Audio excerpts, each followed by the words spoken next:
Hello viewers, আসসালামু আলাইকুম। কেমন আছেন সবাই? আশা করি সবাই ভালো আছেন। আজকে আমি যে বিষয়টি নিয়ে আলোচনা করব সেটা হলো how to calculate difference between two dates. তার মানে হলো দুটি ডেটের মাঝখানে আপনারা কীভাবে বছরের ব্যবধানটি বের করবেন এক্সেলে, সেটা আজকে আমি আপনাদেরকে দেখিয়ে দেব। আমি সিফাত শাহরিয়ার খান। এই চ্যানেলটি যদি আপনাদের ভালো লেগে থাকে অবশ্যই সাবস্ক্রাইব করে রাখবেন। আমার কন্টেন্টগুলো পছন্দ করে থাকলে থামস আপ, এবং যদি পরবর্তী ভিডিও নোটিফিকেশনগুলো পেতে চান তবে অবশ্যই বেল আইকনটি প্রেস করে রাখবেন। তো চলুন কথা না বেরিয়ে চলে যাচ্ছি কম্পিউটারের মূল স্ক্রিনে।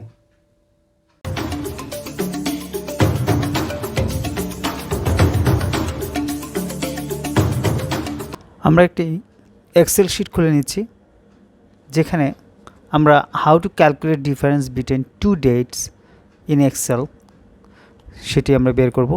দেখতে পাচ্ছেন এখানে চারটি কলাম তৈরি করা হয়েছে। একটি হলো start date, end date, completed years and completed months. তো আমরা যেটা করব যে স্টার্ট ডেট থেকে এন্ড ডেট পর্যন্ত কমপ্লিটেড কত ইয়ার্স হলো প্রথমে আমরা সেটা বের করব। আপনারা চাইলে নিচে আরও সেল বাড়িয়ে নিতে পারেন, কিন্তু আপনাদের যেই ডাটা প্রয়োজন সেই পরিমাণ ডাটা আপনারা নিচে বাড়িয়ে নেবেন। সো আমরা এখানে আরেকটি কলাম অ্যাড করছি, সেটা completed dates. Complete dates add করার জন্য আমরা এই সেলটা সিলেক্ট করে ফরম্যাট পেইন্টার থেকে সিলেক্ট করে দিয়ে এখানে ক্লিক করে দিচ্ছি, তাহলে আমাদের সেম ফরম্যাটে চলে আসবে। এখানে আমরা সেলটি বর্ডার লাইন দিয়ে দিলাম। এখন আমরা যে কমপ্লিটেড ইয়ার্স আছে, দেখুন আমরা স্টার্ট ডেট হলো 1 জানুয়ারি 2021 এবং এন্ড ডেট হলো 1/1/2022। সো আমরা এখানে যে ফর্মুলাটা ইউজ করবো সেটা হলো equals dated if first bracket B5, যেহেতু স্টার্ট ডেট সে সেলটি আমরা সিলেক্ট করব, কমা সেল C5, কমা দিয়ে inverted comma Y, inverted comma first, close করে দেবো ব্র্যাকেট দিয়ে, তারপরে এন্টার। তারপর দেখতে পাচ্ছেন এখানে প্রথম সেল চলে আসলাম 1, দ্যাট মিনস 1/1/2021 থেকে 1/1/2022 কমপ্লিট হয়েছে 1 বছর। সো পরবর্তী সেলগুলো আসার জন্য আমাদের যে সেলে যে কর্নার যে অপশানটি আছে এটা ধরে আমরা নিচে যখন টান দিব তখন বাকি বছরগুলো চলে আসবে। সো আমরা সেন্টার করে দিচ্ছি।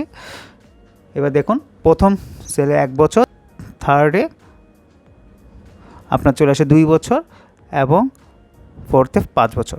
এবার আমরা কম্পিউটার মান্থসটা কীভাবে বের করব সেটি করার জন্য আমাদের কিছু করতে হবে না, জাস্ট ফর্মুলার একটু চেঞ্জ আসবে, সেটা আমরা দেখে দিচ্ছি। সেটা হলো আমরা লিখছি ফর্মুলাটা যেটা equals dated if first bracket B5, যেটা start date, comma C5 end date, inverted comma মান্থসের আমরা M লিখব, তারপর ইনভার্টেড কমা, তারপর ব্র্যাকেট ক্লোজ দিয়ে এন্টার। এন্টার দেওয়ার পরে দেখুন এখানে চলে আসছে 12 মাস।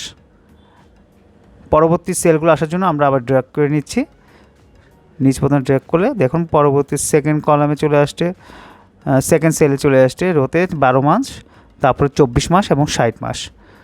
সো এভাবে আমরা খুব সহজে কমপ্লিট ইয়ার্স এবং কমপ্লিট মান্থসটি খুব সহজে বের করে ফেললাম। এবার আমাদের যেহেতু কমপ্লিটেড ডেট সেটে নতুন একটি কলাম আমরা অ্যাড করেছি, সেটি আমরা দেখতে চাচ্ছি যে কত দিন লেগেছে জানুয়ারি 1, 2021 থেকে 2022 পর্যন্ত। সো এটা করার জন্য আমাদের ফর্মুলা হলো equals dated if first bracket B5, comma C5, comma inverted comma start, এখানে ডেজের D, ইনভার্টেড কমা ব্র্যাকেট দিয়ে এন্টার। দেখুন 365, 1 বছরে 365 দিন চলে এসেছে। আমরা এটাকে একটু ফর্মেট সেল করে নিচ্ছি, একবার সেন্টার করে নিচ্ছি। এইবার দেখুন প্রতিটি কলামের সবগুলো ডাটা তার ঠিকমতো চলে এসেছে, এবং এই কমপ্লিট ডেটসগুলো দেখেন যে লাস্টে ছিল 5 বছর, 5 বছর কত দিন, 1828 দিন চলে এসেছে।